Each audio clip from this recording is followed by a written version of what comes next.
Venkanna, comrade Maroju Veeranna సహచరిణి అక్క చైతన్యక్క, కూతురు దిశ, పుడిపల్లి రవి, మీతందరికీ పేరు పేరున జై భీమ్, లాల్ నీల్ సలాం. దాదాపు 2.5 దశాబ్దాల పాటు ఈ తెలంగాణ ప్రాంతంలో కామ్రేడ్ మారోజు వీరన్న ఒక ప్రజా ఉద్యమానికి దిక్చూచిగా నిలిచాడు. పిడిఎస్సి విద్యార్థి సంఘం నాయకుడిగా దాదాపు 10 సంవత్సరాలు రాష్ట్ర అధ్యక్ష కార్యదర్శి. పిడిఎస్యు అంటేనే వీరన్న, వీరన్న అంటేనే పిడిఎస్యు అని ఒక చిరునామా తీసుకొచ్చాడు comrade Maroju Veeranna. Comrade George Jampala, CP Reddy వారసత్వాన్ని కామ్రేడ్ వీరన్న ముందుకు తీసుకెళ్లాడు. ఆ ఉద్యమంలో నేను కూడా ఒక చిన్న పాత్ర కాగలిగాను. వీరన్న ఏదైతే ఈ సమాజంలో విప్లవోద్యమంలో ప్రశ్నలు లేవనెత్తాడో ఆ ప్రశ్నలకు ఆనాటి పార్టీ సమాధానం చెప్పలేకపోయింది. ఈ దేశంలో ఇప్పటి వరకు ఏదైనా ఒక విప్లవ పార్టీ చీలికైందంటే అనేక వాదాలు, అవకాశవాదాలు, ఎత్తుగడలు అని చాలా చాలా రాస్తూ ఉంటారు. కానీ మొట్టమొదటిసారి ఒక ఇండియన్ విప్లవోద్యమంలో, భారత విప్లవోద్యమంలో ఈ దేశంలో కులవర్గ సిద్ధాంతము ఉండాలి, కులవర్గ సిద్ధాంత పోరాటాన్ని చేయాలి. Comrade Marx, comrade Lenin, comrade Mao ఆలోచనలతో పాటు మహాత్మా జ్యోతిరావు పుల్లే, డాక్టర్ బాబాసాహెబ్ అంబేద్కర్ ఆలోచనను ముందుకు తీసుకెళ్లాలని చెప్పి మొట్టమొదటిసారి ఈ గడ్డ మీద కామ్రేడ్ వీరన్న ఒక నూతన సిద్ధాంతాన్ని, విప్లవ పార్టీలోనే ఒక సిద్ధాంత చీలిక అంటేనే కామ్రేడ్ మారోజు వీరన్న తీసుకొచ్చిన చీలిక. ఆనాడు పార్టీ నాయకత్వం వీరన్న ప్రతిపాదించిన సిద్ధాంతాన్ని ఒప్పుకోలేదు. నేటి కూడా ఆ పార్టీ ఒప్పుకోలేదు. అప్పుడప్పుడు పాటలు పాడుతూ ఉంటారు, అప్పుడప్పుడు చర్చిస్తుంటారు. కానీ కామ్రేడ్ వీరన్న రూపొందించిన ఇండియా విప్లవ దారి వేశాడు. ఆ దారిని ఇప్పటి వరకు ఏ పార్టీ కూడా స్వీకరించిన పరిస్థితి ఉంది. ఇవాళ కామ్రేడ్ సిపిఎస్ఐ పార్టీ, వీరన్న స్థాపించిన పార్టీ ఆ రాజకీయాలను ముందుకు తీసుకెళ్తున్నందుకు ఈ పార్టీ రాష్ట్ర కమిటీకి మీ అందరికీ పేరు పేరున జై భీమ్లు, విప్లవోద్యమాలు. వీరన్నంటే మేము ఎంతమంది మాకంత వాట. వీరన్నంటేనే ఈ దేశంలో దళిత పీడిత ప్రజలందరికీ చదువు కావాలి. వీరన్నంటేనే భారత రాజ్యాంగం అమల్లో కావాలి.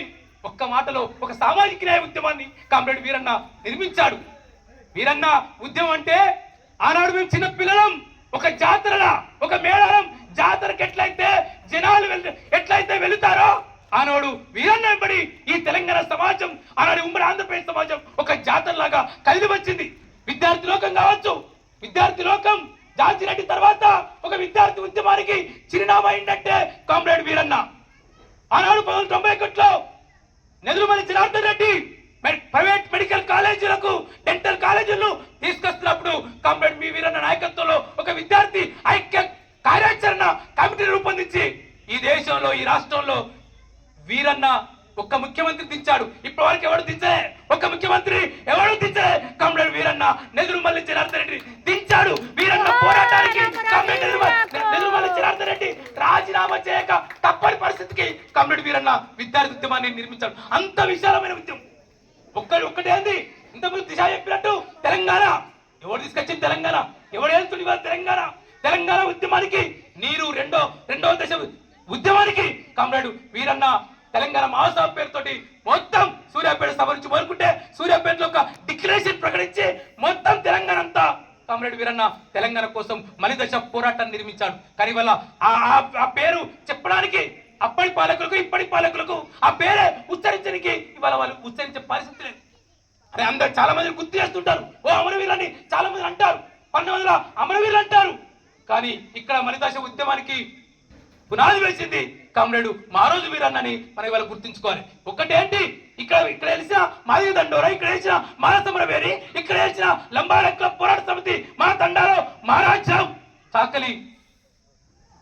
చాకిరేవు దెబ్బ, మోకు దెబ్బ, ఎన్ని సంఘాలు, ఎన్ని సంస్థలు, మొత్తం తెలంగాణ సమాజాన్ని ఒకే ఒక వీరన్న ఏకం చేశాడు.